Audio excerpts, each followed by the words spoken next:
አሰላሙ አለይኩም ወራህመቱላሂ ወበረካቱ። ውድና የተከበራችሁ የቻናል ቤተሰቦች እንደምን አላችሁ? እንደምን ከረማችኋል? ኢንሻአላህ ከአራት ቀንና ከአምስት ቀን መጥፋት በኋላ ዛሬ ተመልሻለሁኝ። ከባለፈው የቀጠለ ተረካችንን እንቀጥላለን። የታሪኩ ርዕስ የሙስሊሞችን ደም የጠጡ አውሬዎች ክፍል 4። ታተሮች በወረራቸው የሙስሊሙን ዓለም ምስራቃውያን ክፍል ውጠውታል። በኤሲያ የሚገኙ ሙስሊሞች ሀገራቶች ከነስልጣኔያቸው ተደምስሰዋል። መካከለኛው ሙስሊሙ ዓለም የታተሮችን ዘመቻ እያየ ከማለፍ ባሻገር እርስ በእርስ መተናኮልና መናከስ እንደቀጠለ ነበረ። የሌሎችም እስላማዊ ግዛቶች ሁኔታ ከዚህ የተለየ አልነበረም። የአውሮፓ ክርስቲያኖች ሙስሊሞች የቀመሱትን የታተር ግፍ በትር ቀመሱ። ቤተ ክርስቲያናቸው ፈረሰ። በመቶ ሺህ ብሎም በሚሊዮን የሚቆጠሩ ህዝባቸው ተገደለ። ቤቶቻቸው ተቃጠሉ። ይህ ሁሉ ግፍ ከታተሮች ያስተናገዱት መስቀላውያን ሙስሊሞች ለማጥፋት ከታተሮች ጋር ማበር አላገዳቸውም። የምዕራብ አውሮፓ ጣሊያን፣ ፈረንሳይ፣ እንግሊዝ፣ ጀርመን ንጉሶች የታተር ዘመቻ ጊዜያዊ እንደሆነ አስበዋል። ስለሆነም ከጊዜ በኋላ የሚንኮታኮት ኃይል ታተር ጋራ ማበር የማይከስም ኃይል ኢስላም ማጥቃትን ምርጫ አደረጉ። መስቀላውያን የታተሮችን ጠብ በቁሳዊነትን ሲያስቡ የሙስሊሞች ጠብ ዘወትር እንደሆነ ያውቃሉ። ምክንያቱም የሙስሊሞችና የመስቀላውያን ጠብ በእምነት በአቂዳ ልዩነት ላይ የተመሰረተ ነው። አንዱ ወደ ሌላው እምነት ካልዞረ ጠቡ የማይበርድ ጦርነት ነው። ስለዚህ መስቀላውያን እየቀጣቸው ያለውን ትተው ኢስላምን ማጥቃት ቢመርጡ የሚደነቅ አይደለም። ታተሮች በአውሮፓ ዘመቻ ወቅት ክርስቲያን ሴቶችን በማግባታቸው ብዙ ታተሮች ክርስትናን ተቀበሉ። ይህ በታተሮችና በመስቀላውያን መካከል ያለው መተባበር ለማጠናከር አግዟል። የመስቀል ወረራ በግብጽና በሻም እንደቀጠለ ነበር። ግብጽና ሻም እየተናቆሩ እና እየተካሰሱ በሚገኝበት አዩቢዎች እጅ ነበሩ። በ640 ዓመተ ሂጅራ አባስያው ኸሊፋውን አልሙንተዚር ቢላህ ሞተ። ከሱ በኋላ መጨረሻው የአባስዮቹ ኸሊፋ አልሙዕተሲም ቢላህ ተተካ። አልሙዕተሲም ቢላህ ቁርአንን ማንበብ የሚያዘወትር ፊቅህና ተፍሲር ላይ ጠንካራ መልካም ሰሪ ቢሆንም በፖለቲካ ጉዳይ ግን ጦሃራ ነበር። ኺላፋውን በድክመት ላይ ድክመት ጨመረበት። መጥፎ አደገኛ ሰዎችን እንደ ሚኒስተርነት ተጠቀመ። በእስላማዊ ኺላፍና በታተር መካከል ያለውን ግርዶሽ ጠባቡ የኢስማኤልዮችን ይዞታ ብቻ ነው። ጠባብ ይሁን እንጂ ወሳኝ ቦታ ነው።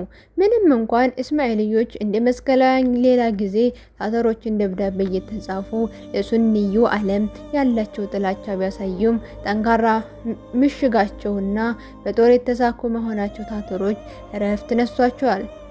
ታተሮች ምድር ላይ ማንም ይሆን ምንም ተቀናቃኝ ኃይል ማየት አይፈልጉም። ከ639 እስከ 649 ዓመተ ሂጅራ እነኚህ ዓመታት በአዲሱ ሹም ኢግዮክ ኢብን ኦክታይ ውሳኔ አማካኝነት የታተሮች ወረራ ሙሉ ለሙሉ ለማለት በሚቻል መልኩ የተቋረጠበት ነው። የታተሮችን ወረራ ማቆም የተመለከቱ መስቀላውያን ሰባተኛው የመስቀል ወረራ ለማካሄድ ቋመጡ። የቫቲካኑ የሮማን ካቶሊክ ጳጳስ ኢኖሰንት አራተኛውን ወረራ ለማሳካት በ643 ዓመተ ወደ ታተሮች መሪ ኪዩክ የትብብር ደብዳቤ ላከ። ኪዩክ የጳጳሱን ደብዳቤ በክብር ተቀብለው ገና ደብዳቤውን ሲያነበው የሁለቱ ኃይል ጥምረት ከመጠየቁ በተጨማሪ ክርስትናን እንዲቀበል ይሰብካል። ኪዩክ ሃይማኖቱ እንዲቀይር በመጠየቁ ድፍረትና ንቄት ስለተሰማው ለሮማን ጳጳስ ስምምነቱን እንዲፈጠር የአውሮፓ ነገስታቶችን ወደ ሞሎጊያ ሂደው ለታተር ንጉስ ቃል እንዲገቡ የሚያዝ ደብዳቤ መለሰለት። የአውሮፓ ነገስታቶችን በመስፈርቱ ባለመስማማታቸው ጳጳሱ ታተርንና መስቀላውያን ማጣመር ሙከራ ከሸፈ። ጳጳሱ ተስፋን ሳይቆርጥ ዳግም የትብብር ጥያቄውን ወደ ታተር ወታደሮች ላከ። በዚህ ጊዜ ግን ወደ ኪዩክ ሳይሆን ተብሪዝ ለሚገኘው ቤጆ ነው መልእክቱን የላከው።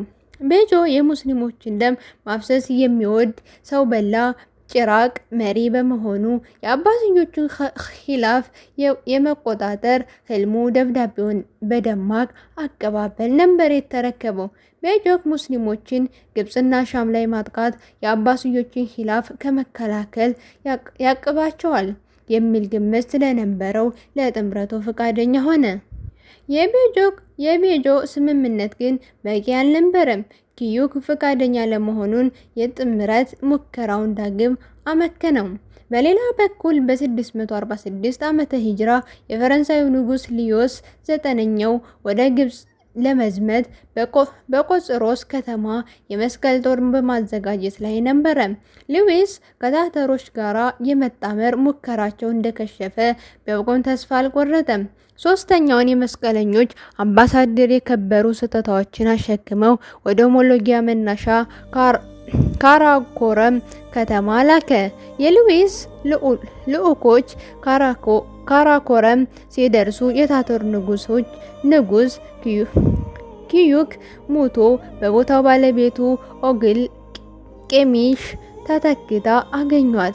ኦግል ቄሚሽ ልዑካን በክብር ተቀብላ አስተናገደቻቸው። ለጥምረቱ ግን ያለችበት ሁኔታ በሷ መንግስት ምክንያት የተነሳው ውጥረት አየሩ ምቹ እንዳደርግላት አስረድታ መለሰቻቸው። ሉዊስ አይኤክስ የታተሮችን ድጋፍ ባያገኝም ዘመቻውን ለመጀመር ወሰነ። በ647 ዓመተ ሂጅራ ዲሚያትን ተቆጣጠረ። የናይል ወንዝ ተከትሎ ወደ ካይሮ ሲገሰግስ የግብጽ ሰራዊት በሱልጣን አሷሊህ አዩብ መሪነት መንሱራ ላይ ጠበቃቸው። አሷሊህ አዩብ በጦርነት 3ኛው ቀን ሞተ። ባለቤቱ ሸጀረቱል ዱር ሰራዊቱ እንዳይዳከም የሷሊህን መሞት ደብቃ ከሰራዊቱ መሪ ሩክነድን ቤበረስ እና ሰይፈዲን አቃጤ ጋራ በመሆን ጦርነቱ መራች። በሌላ በኩል ቱርክ ለሚገኘው ለሷሊህ ልጅ ቶራን ሻህ እንዲመጣ ልካለች። መስቀላውያን ሽንፈቱን ተከናነቡ። ቶራን ሻህ ግብጽ ሲደርስ ስልጣኑን ተረከበ። ቶራን ሻህ መስቀላውያንን ዳግም ፍራስኮ ላይ ተፋልሞ ደቆሳቸው። ሉዊስ አይኤክስ ተማረከ። የሉዊስ መስቀል ዘመቻ በታሪክ 7ኛው የመስቀል ጦርነት በመባል ይታወቃል። በ648 ዓመተ ሂጅራ ግብጽ ላይ አደጋ ተቀስቅሶ ቶራን ሻህ ተገደለ። ሸጀረቱል ዳር ስልጣኑን በይፋ ተቆጣጥራ ለተወሰነ ቀናት ነገሰች። ሴት ልጅ ስልጣን መያዟ ለግብጽ ዑለሞች ሆነም ለኡመራዎች ስላልተዋጠላቸው ሸጀረቱ ዱር ከመምልኮች አንዱ የሆነውን ኢዘዲን አይበክ በማግባት ስልጣኑን አስረከበች። በዚህም የመምለኮች ስልጣን አሊፍ ብሎ ጀመረ። ዋናው ነገር መምለኮች እንደ አንድ ታላቅ ኃይል የሚቆጠረው የመስቀለኞች ጦር መንሱራ ላይ ድል ካደረገ በኋላ ወደ ኃይል ፍክክሩ መድረክ ተቀላቀለ። ይህ ደግሞ የመስቀለኞች ቆሽት አሳረረ። ከታተሮች ጋር መተባበራቸው እንዲያጠናክሩ ከባድ እገዛ አደረገ። በ649 ዓመተ ሂጅራ ታተሮች ኦጉል ቄሚሽን ከስልጣኑ አንስተው አዲስ መንኮ ሻን የተባለ ንጉስ በራሳቸው ላይ ሾሙ። መንኮ ሻን የወረራ ስትራቴጂ የሚደግፍ ሰው ነው። በመሆኑም የአባስያን ሂላፍ ለመቆጣጠር ዝግጅት ጀመረ። ሙስሊሞች ምንም እንኳን መንሱራ ላይ ድል ቢቀዳጁም አንድነታቸው አጠናክረው መቀጠል አልቻሉም። ይባስ ብሎ አዲሱ የግብጽ አሚር ኢዘዲንን አይበክና የሀለብና የደማስቆ አሚር የሆነውን አናሲር ዩሱፍ አባስያ የተባለ ቦታ ላይ ተፋልመው ለብዙ ሙስሊሞች መሞት ሰበብ ሆነዋል። ታተሮች በቅርብ ርቀት ላይ እያሉ እነሱ በስልጣን ሰበብ ደም መፋሰስ የሙስሊሞችን ኃይል ማዳከም ምን የሚባል ይጠናል። ሶስተኛው የታተር ወረራ መንኮሃን የታተርነትን መሪነት ከያዘ ጀምሮ እስላማዊ ኺላፍ የመደምሰስ ፍላጎቱን ለማንሳካት ዝግጅቱን ጀመረ። ጠንካራ ቆራጥና አደገኛ መሪ ነበረ። ቢሆንም ሙስሊሙ ዓለም የመቆጣጠር ህልሙ ለማሳካት 3 ወንድሞችን ከፍተኛ እገዛ አድርገውለታል።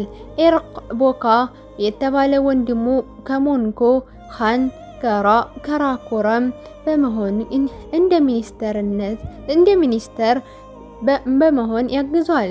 ኩብላይ ደግሞ ቻይና፣ ኮሪያና በዙሪያቸው ያሉ ከተሞችን ሲያስተዳደር ፋርስንና በዙሪያ ያሉ አካባቢዎችን ደግሞ ሆላኮ የተባለ ወንድማቸው ይመራል። መቼም ይህ የሆላኮ ስም የዚህ የጆሮአችንን ሳይመታ አይቀርም።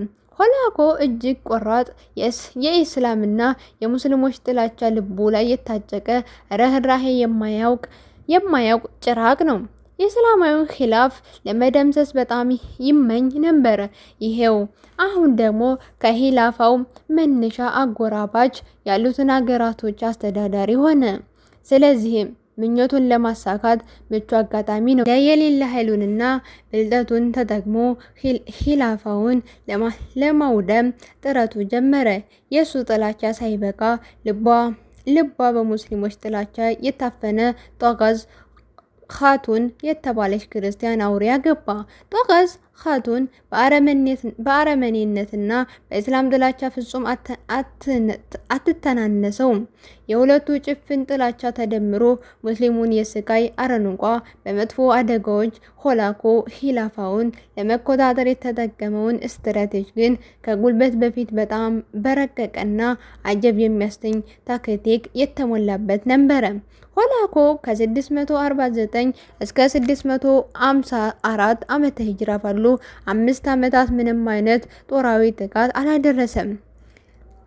ከዚህም ይልቅ ሙስሊሙን ዓለም ሲዘምት መንገዱን ጨርቅ የሚያደርጉለትን ስትራቴጂዎች ማመቻቸት ጀመረ።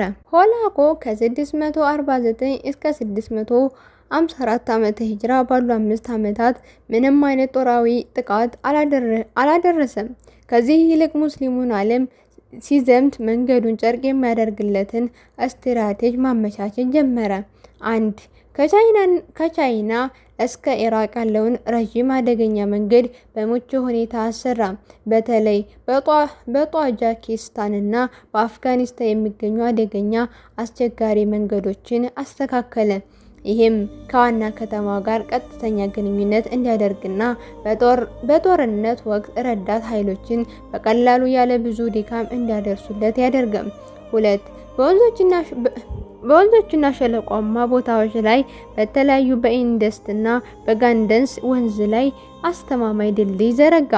እነኚህ ድልድዮች የሚጠበቁ በቂ ኃይሎችን መደበቅ፣ በዚህም በጦርነት ወቅት የሚላኩለትን አጋዥ ኃይሎችን በቀላሉና በፍጥነት ይደርሱለታል። በሽንፈት ወቅትም በቀላሉ ማምለጥ ያስችላል። 3. ከቻይና እስከ ኢራቅ የሚገኘው መንገዱ ላይ የሚገኙ መንደሮችን በቁጥጥር ስር አደረገ።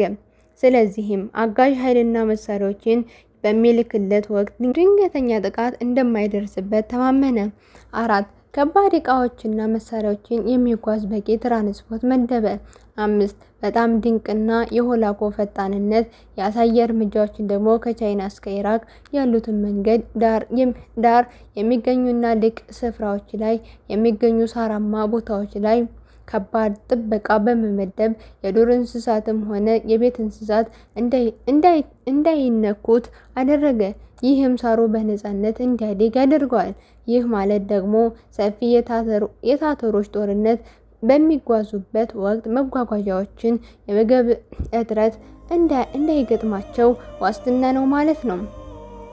ይህ ሁሉ ሲደረግ ታዲያ ሙስሊሙ ከባድ እንቅልፍ ውስጥ ነበር። ልክ አንደኛው ሌላውን የታተር አዲስ እርምጃ ፖለቲካዊ ለውጥ ነው። ታተሮች ከዚህ ቀደም ኃይል እንጂ ፖለቲካዊና ዲፕሎማሲያዊያን አካሄድ አያውቁም ነበር። ስለዚህ ይህ ሁሉ ኃላፊነት የወሰደው ራሱ መንኮ ኻን ነው። በ648 ዓመተ ሂጅራ መንሱራ ላይ በመምልኮች ሽንፈት የደረሰበት ፈረንሳዩ ንጉስ ሉዊስ ዘጠነኛ በ651 ዓመተ ሂጅራ ዊሊያም ሮብሮክ በሚባል መለኩሴ የሚመራ ልዑክ ወደ ሞንኮ ኻን ላከ። ሞንኮ ኻን ልዑካኑን በስርዓት ተቀብሎ ቢያስተዳድርም በመቀናጀት ተልእኮውን ግን ሊሳካ አልቻለም። ምክንያቱም ሞንኮ ኻን ፖለቲካዊ አይችልም። እንደ ፖለቲከኞች መቀላጠፍና ቀላጤነትን አልለመደበትም። ሲበዛ ግልጽ ነበር። ልዑኩ የጓደኝነት ጥያቄውን ሲያቀርብለትም ባጭሩ በሱ ስር ሆኖ መተዳደር እንጂ ጓደኝነት የሚባል ነገር እንደማይቀበል እና ከሱ ጋር ወዳጅ መሆን የፈለገ ለሱ ቃል ኪዳን መፈጸም እንዳለበት በግልጽ ተናገረ። ሊዩስ ደግሞ የራሱ ዝቅ ማድረግ አይፈልግም። በዚህ መልኩ የአውሮፓ መስቀለኞች የታተር ወዳጅነትን ከሸፈ። ይሁን እንጂ አርሜኒያው ንጉስ ይህን ስምምነት ማሳለፍ አልፈለገም። አርሚያን ከዚህ ቀደም በታተር ወንድማቸው የታተሮችና የአርሜኒያ ኃይል ፍጹም የማይነጻጸር ነው። ዛሬ ተከታይ ሆኖ ስምምነት ካልፈጠረ ነገ ተገዶ ስልጣኑን ሀገሩንም ያጣል። በሌላ በኩል ከሙስሊሞች ጋራ ስር የሰደደ ጥላቻ ነበረው። ሙስሊሞችን ማጥቃት የዘወትር ምኞቱ ነው። ስለዚህ ይህ እድል መጠቀም ለታተሮች ቃሉን ሰጠ። ሞንኮ ኻንም በአሁኑ ባለፈው የተማረ ይመስላል። ስምምነቱን ተቀበለ። ይህን ተከትሎ ለአርሜያን ንጉስ አንድ ለገንዘቡና ሀብቱ ዋስትና ሰጠው። 2 ቤተ ክርስቲያንና ገዳማትን ከግብር ነፃ አደረገ። 3 ሙስሊም ሰልዱቄዎችን የከፈቱትን የአርሜኒያ መሬት እንደሚያስመልስለት ቃል ገባለት። 4 አርሜኒያን ንጉስ የሞንኮ ኻን ታላቁ አማካሪ ተብሎ ተሾመ። በዚህ መልኩ ስምምነቱ ተፈጸመ። በአንጻሩ ሞንኮ ኻን ምን ተጠቀመ? አርሜኒያዎች የሙስሊሞችን ድብቅ ሚስጥሮችና ደካማ ጎኖችን እየሰለሉ ያቀብሉታል። ስምምነቱ በሙስሊሞች ዘንድ የሞራል ድክመትን ይፈጥራል። ከባድና አደገኛ ስፍራዎችን ለአርሜኒያዎችን በመስጠት የታተር ወታደሮች ኪሳራ ያቀላቅላሉ። ከሌሎች የአውሮፓ ሀገራት ጋር የመስማማት እድሉን ያሰፋል። የሞንኮ ኻን ሌላው ፍላጎት የሻም ክርስቲያን ግዛቶች ጋር ስምምነት መፍጠር ነበረ። ይህንንም በአዲሱ ወዳጁ በአርሜኒያን ንጉስ በኩል አቀረበላቸው። ስምምነቱ ከተቀበለ በተለይ መቅዲስን እንደሚሰጣቸው ቃል ገባላቸው።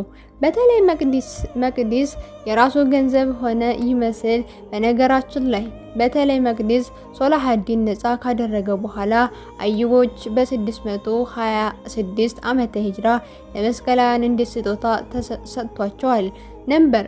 በ643 ዓመተ ሂጅራ ለሁለተኛ ጊዜ መሊኩ ሷሊህ ነፃ አድርጓታል።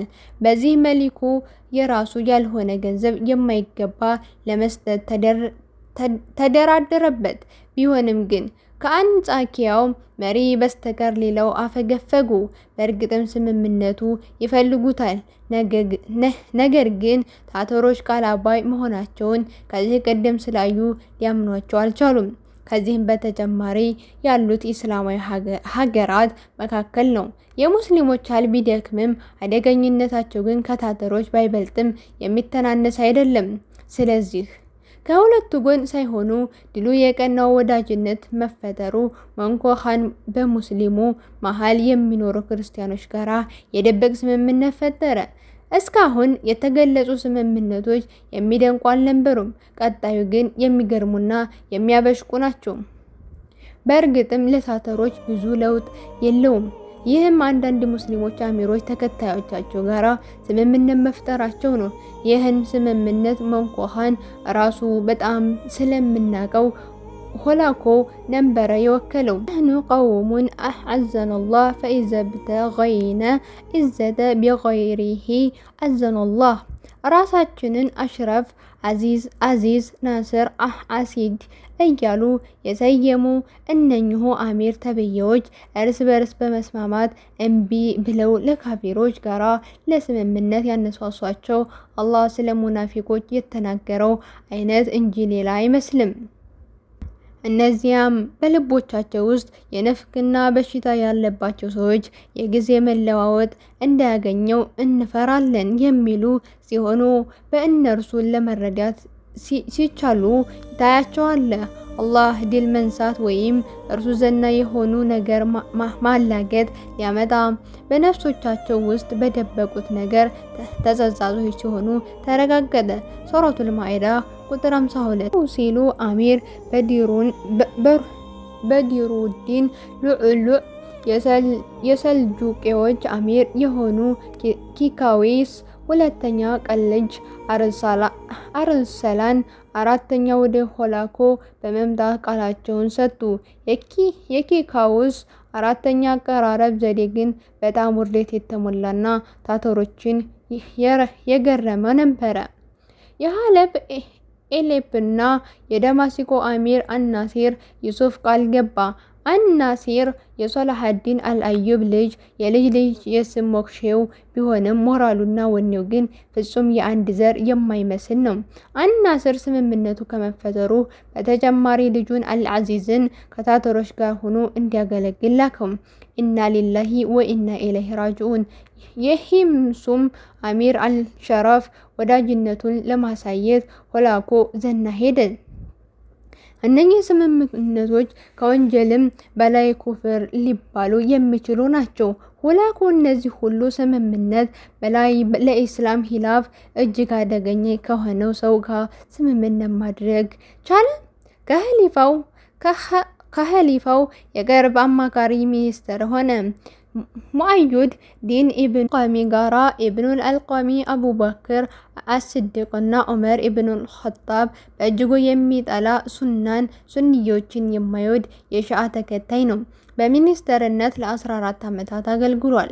ከ642 እስከ 656 ዓመተ ሂጅራ እንዲህ አይነቱን የሱና ጸር የሆነው ሺዓ ሱኒይ በሆነው ኺላፍ ውስጥ ለሚኒስተርነት ማስቀመጥ አደገኝነትን አለማወቅና ይህ ከባድ ክህደት ሲፈጸም ኸሊፋው አለመንቃቱ የኸሊፋውን